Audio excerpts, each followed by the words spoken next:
कहा जाता है कि जब भगवान ने ये दुनिया बनाई तो दुनिया बनाने के साथ ही आत्मा को कहा कि तुम्हारे कर्म इस संसार में जाने के लिए तुम्हारा भाग्य बन गए हैं। तो कहा गया कि तुम पहले एक शरीर चुन लो जो तुम्हें पसंद आए। तो आत्मा बहुत सारे शरीरों को देख रही थी। उसमें गौ का शरीर भी था, घोड़े का शरीर भी था, हाथी का भी था, जीव जंतुओं का और भी शरीर था। सब जगह जाकर के आत्मा आई और आकर उसने कहा कि इन सब शरीरों में बंधन दिखाई देता है। भगवान ने कहा कि ये सामने खड़ी हुई गौ, इसमें जाकर देखो। आत्मा वहां गई और जाकर वापिस आई और बोली, औरों से पवित्रता होने के बाद भी बंधन में तो ये भी है, स्वतंत्रता नहीं है। तेज गति होनी चाहिए, यहां तो वो गति नहीं है। भगवान ने कहा तो अश्व के, घोड़े के शरीर में जाओ। तो वहां भी आत्मा गई और लौट कर आ गई। बोले वो बात नहीं बनी। गति तो है, अश्व शक्ति बड़ी शक्ति होती है, लेकिन बंधन है। भगवान ने कहा कि तो फिर एक और शरीर है मनुष्य का, तो इसमें तुम जाकर देखो। आत्मा गई और उसने जाकर कहा इसमें बुद्धि है, और ये जो हाथ हैं इनमें, उंगलियों में संसार में कुछ रचना करने की शक्ति भी तुमने दी। लेकिन इसमें समझ नहीं आया कि मेरी किस्मत कहाँ है, जो मेरे कर्म मुझे लेकर दुनिया में जा रहे हैं। भगवान ने कहा कि अपने इन हाथों को देखो, इसमें पीछे जो लकीरें बनी हुई ये किस्मत है। बोले अगर किस्मत बुरी हुई तो मैं उसको क्या अच्छा कर सकता हूं? भगवान ने कहा इससे आगे जो उंगलियां हैं ये कर्म की उंगली है, और ये हथेली भाग्य की उंगली है। तुम चाहो तो अपने संसार को अपने ढंग से रच सकते हो, अपने दुर्भाग्य को सौभाग्य में बदल सकते हो। बोले पर वो मैं करूंगा कैसे? तो भगवान ने कहा कि तुम्हें मैंने मस्तिष्क में अक्ल दी है, बुद्धि दी है इस शरीर में। इसके माध्यम से तुम अपने समस्याओं का सामना करोगे और नई किस्मत लिख भी सकोगे। इसने कहा लेकिन मैं जिससे बिछुड़ रहा हूं उससे मिलूंगा कैसे? परमात्मा मैं आपसे बिछड़ रहा हूं। भगवान ने कहा कि इस देह में मैंने 9 दरवाजे लगाए जो संसार की तरफ खुलते हैं, लेकिन एक गुप्त द्वार भी है। ये जो मनुष्य की आंखें हैं, कान है, नासिका है, मुख है, अन्य द्वार हैं, ये सब संसार की तरफ खुलते हैं। और मनुष्य की जो ऊर्जा है, उसकी जो एनर्जी है, वो बाहर की तरफ ही बहती है। आंखें कहती हैं कि मैंने रूप देखना है, कान कहते हैं मैंने मधुर ध्वनियां सुननी है, त्वचा कहती है सुखद स्पर्श को ग्रहण करना है, नासिका कहती है मैंने बहुत ही बहुत मधुर और प्यारी सुगंध को सूंघना है। सब अपने अपनी तरफ खींच रहे हैं कि ये तो सब ठीक है, लेकिन मैं जिससे बिछुड़ रहा हूं उससे मिलने के लिए भी कोई व्यवस्था है क्या? परमात्मा मैं आपके पास हूं, यहां मुझे सुख भी है, शांति भी है, चैन भी है, आनंद भी है। आप कहते हो उस दुनिया में जाओ जो द्वंद्वों की दुनिया है, जहां 2 किनारे हैं, उसके बीच से जिंदगी होकर के मुझे जीनी होगी। एक किनारा सुख का, दूसरा दुख का, संयोग है, वियोग है, लेना है, देना है, खाना है, पीना है, मान भी, अपमान भी, उन्नति भी, अवनति भी, गर्मी सर्दी। 2 चीजें एक दूसरे के विपरीत रहेंगी और जिंदगी दोनों को छू करके बहेगी। तो मैं तो बेचैन हो जाऊंगा इस दुनिया में, क्योंकि जब सुख मिलेगा तो उसी के साथ दुख भी आ जाएगा, चक्र चलता रहेगा ये तो। कभी हंसूंगा तो कभी रोने लग जाऊंगा, कभी गरीब बनूंगा कभी अमीर हो जाऊंगा, कभी लगेगा सारी दुनिया मेरे साथ है और कभी लगेगा सब मुझे साथ छोड़कर जा रहे हैं, कभी लगेगा मैं बहुत बुद्धिमान और सामर्थ्यशाली और कभी लगेगा न तो मेरी अक्ल काम करती है और न मेरे पास में कोई सामर्थ्य है। तो ये दो विपरीत धाराओं के संसार में आप मुझे भेज रहे हो, यहां जीना बड़ा मुश्किल होगा। तो भगवान ने कहा तुम्हारे कर्म तुम्हें लेकर जा रहे हैं, तुम्हें मैंने बुद्धि ऐसे दी है, तुम चाहो तो अपने कर्मों को काट करके फिर से मुझ तक आ सकते हो, मेरे पास पहुंच सकते हो। बोले भूख प्यास सर्दी गर्मी हानि लाभ की दुनिया में मैं जा रहा हूं, अब तक आऊंगा कैसे वहां पहुंचने के बाद? भगवान ने कहा वहां नीचे की तरफ खींचने वाली बहुत सारी ताकतें हैं, हर चीज नीचे खींचेगी तुम्हें, लेकिन ऊपर उठने की ताकत भी तुम्हारे अंदर है। तुम अपनी आत्मिक शक्ति को बढ़ा सकते हो। सीढ़ियां चढ़ना, सबसे ऊपर एक दरवाजा है। जब तुम्हारी चेतना तुम्हारी ऊर्जा ऊपर की तरफ उठेगी तो ये सिर के बीचों बीच सबसे ऊंची जगह में जो हल्की सी ढलान है, वहां एक हल्का निशान दिया मैंने, हल्का सा गड्ढा है, इसको ब्रह्मरंध्र बोलते हैं। यहां हर दिन मुझे याद करते हुए अपनी चेतना को यहां पहुंचाना, इस दरवाजे को खटखटाना। तुम्हारी आवाज मुझ तक पहुंचेगी, यहां ध्यान करना तो तुम्हारे संदेशे मुझ तक आएंगे और मेरे संदेशे तुमको भी सुनाई देंगे। जब भी तुम एकाएक अपनी जिंदगी में परेशानियों के बीच कोई अच्छा आइडिया अनुभव करोगे, वो मेरा आशीर्वाद होगा। निकलने की कोई युक्ति तुम्हें सूझेगी, वो मेरा आशीर्वाद होगा। उलझनों के बीच में सुलझने का रास्ता निकलेगा, वो मेरा आशीर्वाद होगा। और यहीं से द्वार खटखटाते तुम इस पिंजरे को छोड़कर एक दिन मुझ तक पहुंच जाओगे। लेकिन एक बात याद रखना, दुनिया में जाने के बाद तुम अपने रूप को भूल जाओगे। तुम जो शरीर, जो रथ तुम्हें दिया जाएगा, उसी को देख देख कर कहोगे बस ये मैं हूं। तुम्हें अपनी याद नहीं आएगी, तुम्हें अपनी याद बनाए रखनी है। याद बनाए रखनी है कि तुम ये शरीर नहीं हो। और इसमें जो जीवनी शक्ति चलती दिखाई देती ना, सांस, आदमी के जिंदगी को देखने के लिए नासिका पर उंगली लगा के लोग देखते ना, बेहोश हुआ भी पड़ा आदमी, नासिका पर उंगली लगाएंगे, गले पर ऐसे हाथ लगा के देखेंगे, सांस चल रही है तो इसका मतलब जिंदा है। तो अपने श्वास को भी ये मत समझ लेना कि ये तुम हो, ना तो तुम्हारा ये शरीर तुम हो, न ये तुम्हारे प्राण चल रहे हैं ये तुम हो। और तो और जो ये विचार करने वाला मन है ना अंदर, ये भी तुम नहीं हो। और जो ये दिमाग है, अक्ल, जिससे तुम बड़े बड़े निर्णय लेते हो, ये भी तुम नहीं हो।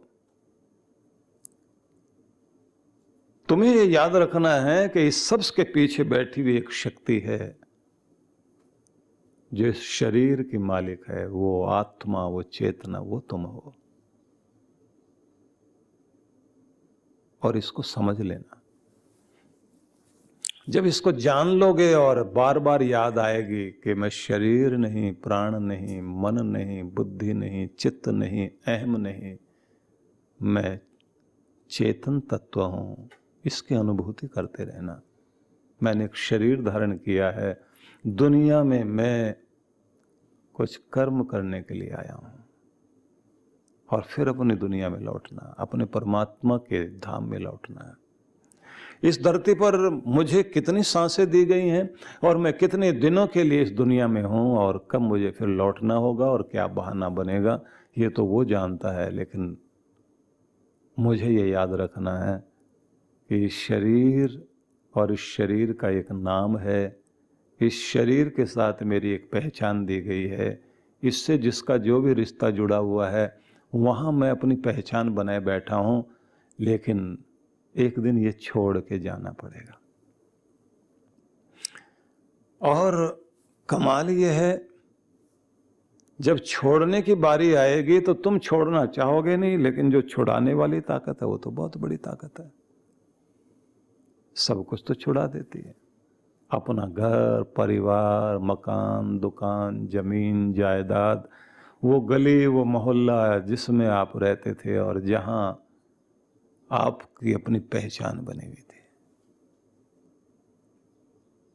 तो इसी को भगवान श्री कृष्ण ने गीता के दूसरे अध्याय में समझाया कि तुम कौन हो। बताया उन्होंने कि तुम आत्मा हो। शरीर मिट सकता है लेकिन तुम नहीं मिटने वाले। तुम पहले भी थे, तुम आज भी हो, तुम बाद में भी रहोगे। चोला बदल बदल कर आते रहोगे, जाते रहोगे। वासांस जीर्णानि यथा विहाय नवीनानि गृह्णाति नरो पराणि। भगवान कह रहे हैं, पुराने कपड़ों को जिस तरह से तुम फटे पुराने जीर्ण शीर्ण वस्त्रों का परित्याग करके जिस तरह से तुम नए वस्त्र ग्रहण कर लेते हो, नवीनानि गृह्णाति नरोपराणि, जैसे मनुष्य जो है पुराने वस्त्रों को त्याग कर नए पहन लेता है, ऐसे ही आत्मा काम करती है। पुराने वाला छोड़ा, नया ग्रहण कर लिया। और कमाल यह है कि जिसको छोड़ा उस पर फिर इसका ध्यान नहीं रहता। हालांकि कुछ लोग कहते हैं कि जब शरीर से आत्मा निकलती है ना, तो कुछ देर तक वो आत्मा वहां मंडराती रहती है, उस शरीर तक। और जब चिता पर चढ़ाया जाता है शरीर, या जो लोग मिट्टी में दबाते हैं, तो जैसे वो अंतिम क्रिया कर दी जाती है, तो अपने यहाँ एक परंपरा है। आपने देखा होगा कि जैसे ही शमशान घाट में जाते हैं तो हाथ में एक घड़ा होता है मिट्टी का, उसमें छेद होते हैं, पानी गिर रहा होता, कंधे पे रख करके एक परिक्रमा की जाती है और फिर घड़े को नीचे गिरा देते हैं।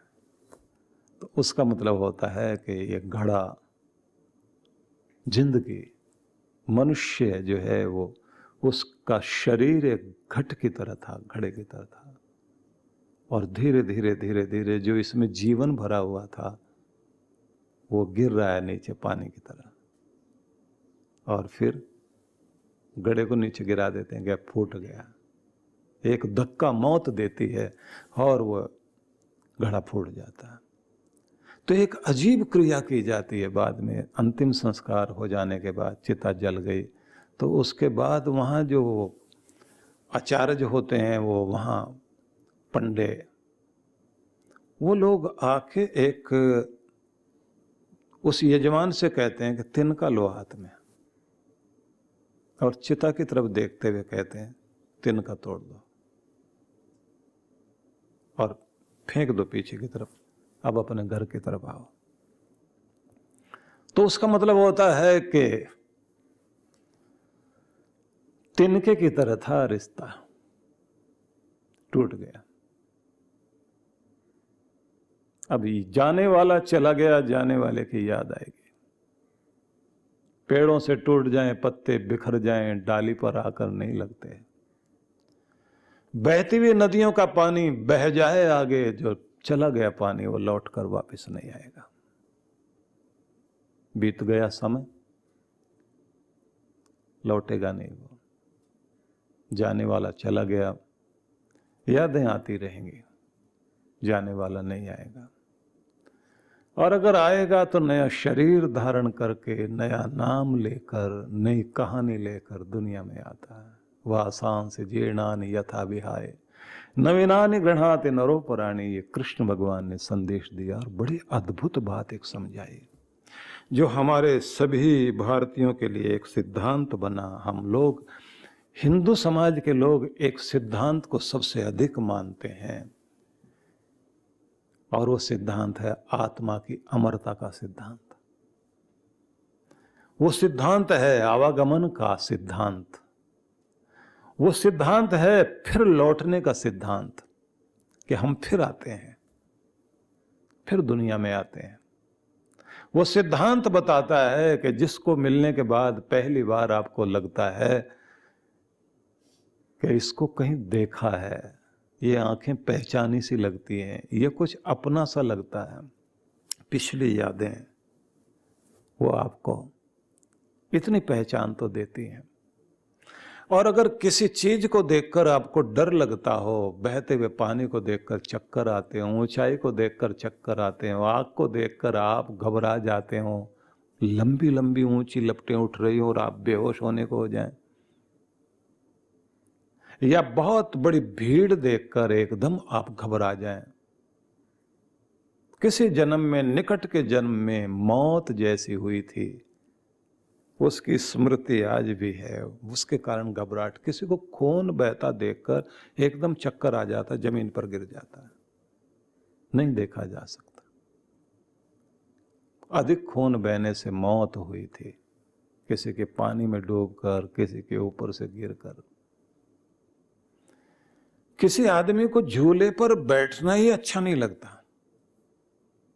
कोई लोग तो, दुनिया भर के लोग झूले पर आनंद लेते हैं ना, और कोई एकदम चिल्लाने लग जाता, नहीं मैंने नहीं बैठना, मैं नहीं देख सकता। ये स्मृतियां हैं पिछली, लेकिन एक सिद्धांत दिया गया कि ये बात याद रखना कि तुम शरीर बदलते रहोगे, लेकिन आत्मा तुम्हारी वही है। और यही गीता में कहा, देहिनो यस्मिन यथा कौमारम, ये जो श्लोक है इसमें यही तो संदेश है कि शरीर के अंदर परिवर्तन होते होते तुमने जो देखा है कि तुम्हारी देह बचपन में तुम छोटे से बच्चे थे, फिर बड़े हुए, और एक समय आया कि तुम युवा हो गए, बुढ़ापा आ गया। तो शरीर में परिवर्तन होते रहे, लेकिन याद रखना तुम्हारी आत्मा वही की वही थी, उसमें कोई परिवर्तन नहीं हुआ। और जब बूढ़ा हो गया शरीर, और जिस दिन ये शरीर छूट गया, आत्मा वही थी, आत्मा में कोई परिवर्तन नहीं हुआ। लेकिन जैसे जैसे उम्र बढ़ती है और तजुर्बा बढ़ता है, आत्मा उसी तरह का व्यवहार करने लग जाती है। कमाल तो ये होता है, आप बीमार हो जाएं तो आत्मा उसी तरह का व्यवहार करने लगती है, क्योंकि उसका संबंध शरीर से जुड़ा हुआ, वहां मोह जुड़ा हुआ है ना। तो ये याद रखना, नयनम छिन्दन्ति शस्त्राणि नयनम दहति पावकाः, ये संदेश जो है, नयनम दहति पावकः, तो यहां क्या समझाया गया? आग नहीं जला सकती इसको, शस्त्र नहीं काट सकता। किसे? आत्मा को।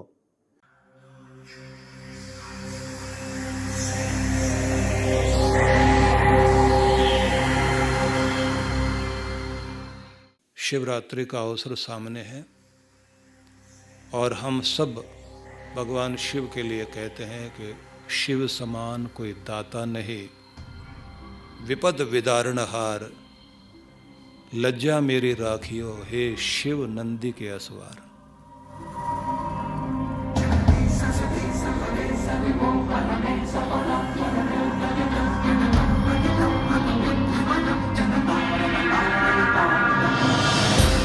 इसलिए आनंद देने वाले शिव हैं, संकट मोचक शिव हैं। और जब किसी से कुछ भी नहीं बन पाए, कोई भी आराधना सफल ना हो पाए, आखिर में आदमी कहता है शिव की शरण में चलें, महामृत्युंजय का जाप करें तो हमारे कष्टों का निवारण हो।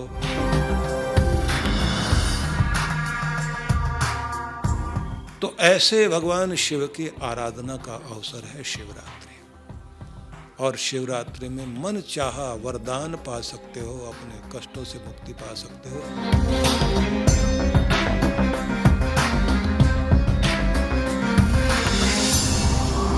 और शिवरात्रि से 2 दिन पूर्व का कार्यक्रम हम लोगों ने रखा है, जिसमें आप लोग यहाँ ध्यान में भाग लेंगे।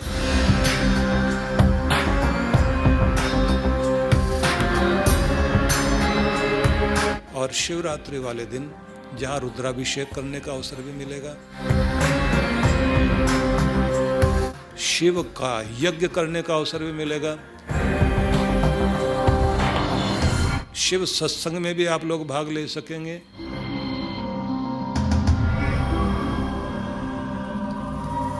और यहाँ देव दर्शन भी कर सकेंगे।